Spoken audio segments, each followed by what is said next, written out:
एक मशीन कैदी के मुंह में डाली जाती है जिससे उसके शरीर में बम इम्प्लांट हो जाता है। इस जेल में हर कैदी के अंदर यही डिवाइस लगाया गया है। रूल्स सख्त हैं। पीली लाइन पार करते ही शरीर में असहनीय दर्द होता है। लाल लाइन क्रॉस करते ही बम तुरंत फट जाता है। उनकी हर मूवमेंट रियल टाइम में ट्रैक होती है। यहां तक कि उनके सपने भी एआई पहचान कर वार्डन की स्क्रीन पर प्रोजेक्ट कर देती है। जैसे ही कोई अनथराइज्ड थॉट पकड़ में आता है, तुरंत पेन मोड ऑन कर दिया जाता है। ऐसे कंट्रोल में कई कैदी पागल हो चुके हैं। जॉन भी उन्हीं में से एक है। असलियत यह है कि भविष्य में पूरी दुनिया न्यूक्लियर कंटेमिनेशन से तबाह हो चुकी है। इकोलॉजी पूरी तरह बर्बाद है।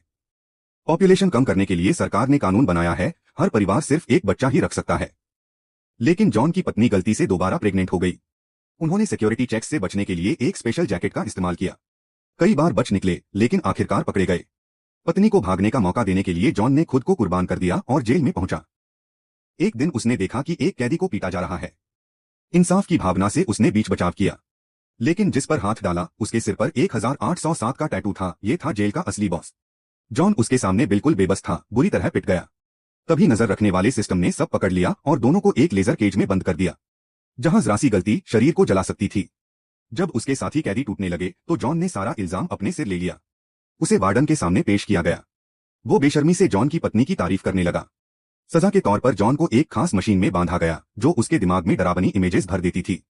इतना भयानक था कि जॉन पूरी तरह टूट गया, बेसिक जरूरतें पूरी करने लायक भी नहीं बचा। वार्डन ने पत्नी को धमकाया कि अगर वो जॉन को बचाना चाहती है तो उसे उसकी शर्तें माननी होंगी। पति की सलामती के लिए उसने मजबूरी में हामी भर दी। लेकिन इसी दौरान वो लगातार मौका ढूंढती रही।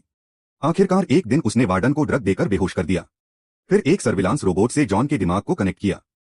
उसकी मदद से जॉन की खोई हुई होशियारी लौट आई। तब उसे एहसास हुआ कि 4 महीने गुजर चुके हैं। अब उसका सिर्फ एक मकसद था, पत्नी को बचाना। जल्द ही उसे एक नया रास्ता मिला।